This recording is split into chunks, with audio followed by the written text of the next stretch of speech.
Toyota is the only manufacturer left in the LMP1 category at the Le Mans 24 Hours.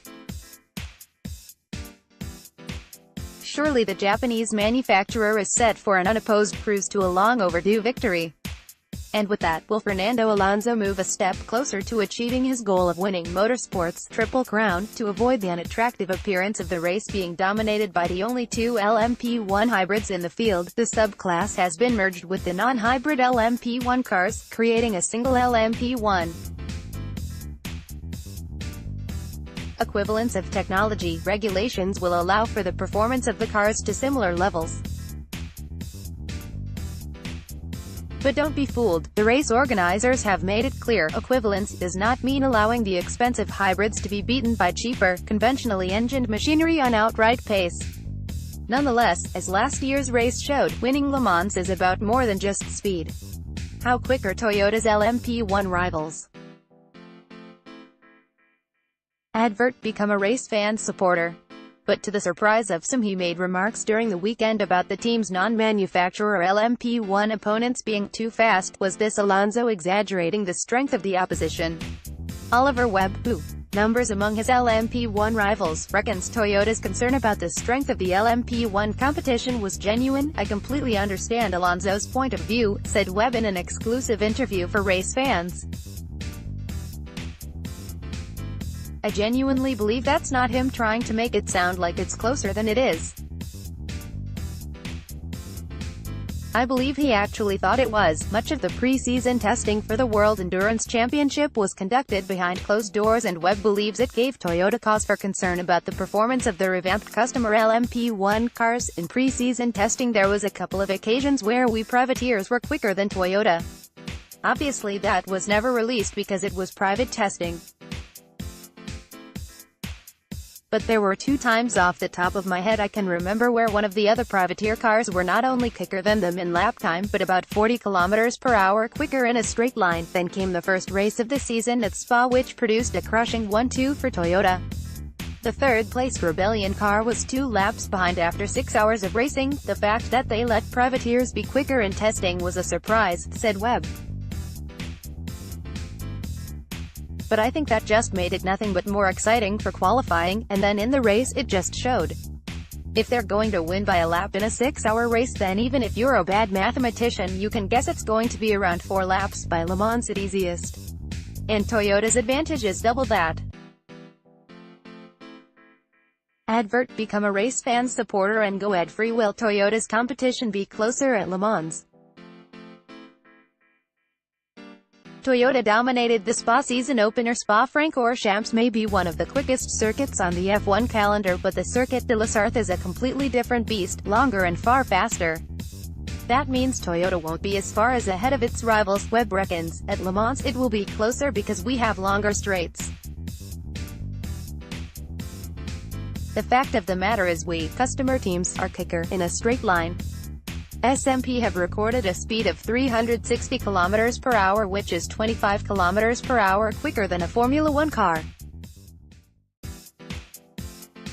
It is a slippery car." The merging of the LMP1 subclasses also has a subtle, but important consequence, which means Toyota will have a harder time in traffic, because there's no hybrid and privateer category now. That also very much changes the way blue flags work.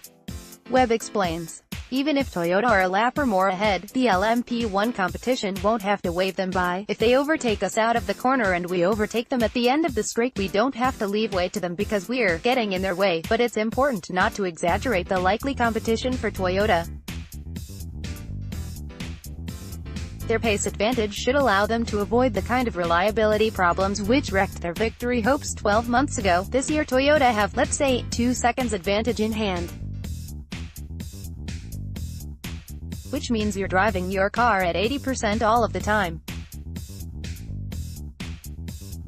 Which means the scale factor of having an issue is 10, 20, 50-fold less because you're not using the curbs, you're not using the hybrid at the wrong point, you don't have to use your turbocharger, you're better on fuel flow, everything is easy is the wrong word because those guys push their hearts out.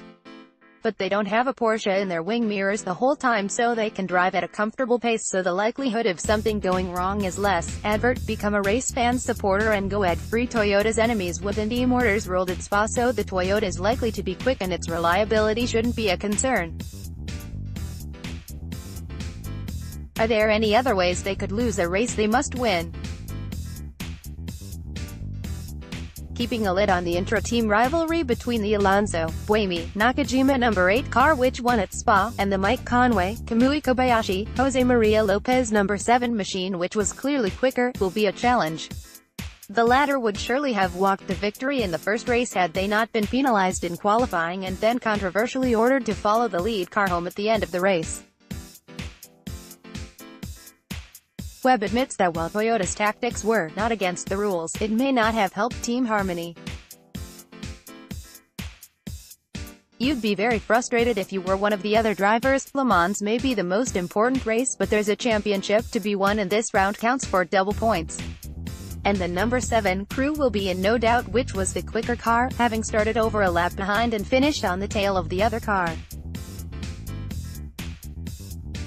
And while Toyota had previously fielded 3 cars at Le Mans, this year their entry is down to just 2, making them that bit more vulnerable. The LMP1 fight: Webb expects his Bicals run ENSOC LMP1-01 will be in the middle of the LMP1 fight. He identified 2 rival teams as the ones most likely to challenge Toyota, both of which have 2 cars at their disposal. SMP and Rebellion just seem to be a bit of a step ahead, he said. The SMP certainly because they've had an extra year testing than anyone else because they've had their car out for a year.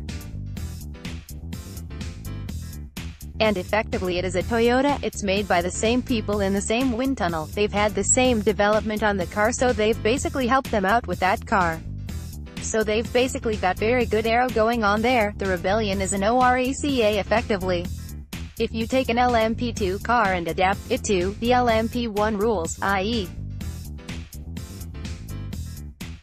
100 kilograms out of the car and give it 100 horsepower, that's basically where it is. That makes the car so much quicker. Every single part of our car is completely custom made. They are an ORECA, which is a huge company, or a Dallara for SMP. These companies know exactly what they're doing.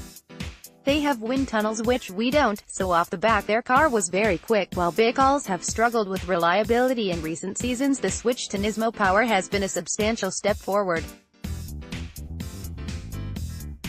They skipped the end of last year's championship to focus on 2018 and the car ran much better at Spa. Webb hopes this newfound reliability will be a strength. The Rebellion doesn't have turbos, therefore the reliability of something singing at 11,000 revolutions per minute for 24 hours is going to be a concern for them, he said. It's harder to run. XF1 stars join Alonso. Montoya will drive for United Autosports. Alonso will inevitably be a focus of attention, as when he raced at Indianapolis last year. But several other big-name drivers have joined the WEC's elite for this year's race. Among them is 2009 Formula One World Champion Jenson Button, making his World Endurance Championship debut in between his Japanese Super GT commitments. He joins fellow XF1 racer and Vitaly Petrov in one of SMP's LMP1 cars with former IndyCar driver Mikhail Aleshin. SMP's BR engineering machine has been quick, but a pair of alarming crashes at Spa-Francorchamps, including Matevos's terrifying flip at Radillon, have forced changes to the car which appear to have come with a drag penalty. Alonso cut his endurance racing teeth in an LMP2 car run by McLaren boss Zak Brown's United Autosports team at Daytona at the beginning of the year. At Le Mans, one of those seats is occupied by his former F1 rival Juan Pablo Montoya. Paul Di Resta is in the team's other car. Another former F1 driver making his Le Mans debut is Pastor Maldonado. The 2012 Spanish Grand Prix winner shares his Dragon Speed Run ORECA with Roberto Gonzalez and Nathaniel Berthan. The 48 hours of Le Mans, the human element of competing in a 24-hour race, is something the likes of Button will be experiencing for the first time. Surprisingly, Webb admits he has never managed to sleep during any of the 24-hour races he has competed in. "Some people are really good at it," he said. "I remember in Alpine when we came third, Nelson Panchattici, my teammate, could just sleep in the garage all the time. I tend to get zero. You'll get out of the car, see your engineer for half an hour, eat for half an hour, see the masseuse for half an hour, and then you'll probably get about an hour to yourself before you have to be changed and back in the garage a stint before you're in. All in all, it's like 4 hours out of the car and an hour to yourself. At that hour, you've got headphones on, timing screens in the background. In any 24-hour race, whether it's Daytona, Dubai or wherever, I don't think I've ever fallen asleep. Making matters worse, the drivers tend to get a little rest in the build-up either. People forget 24 hours of Le Mans is not 24 hours for us because we get up at 6 a.m. because free practice is at 8 a.m.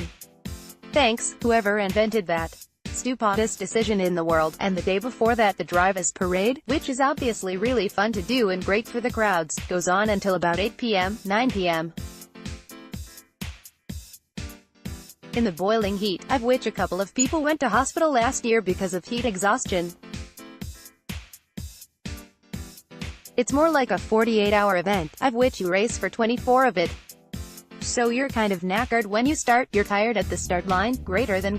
Find out more and sign up. World Endurance Championship. Browse all World Endurance Championship articles.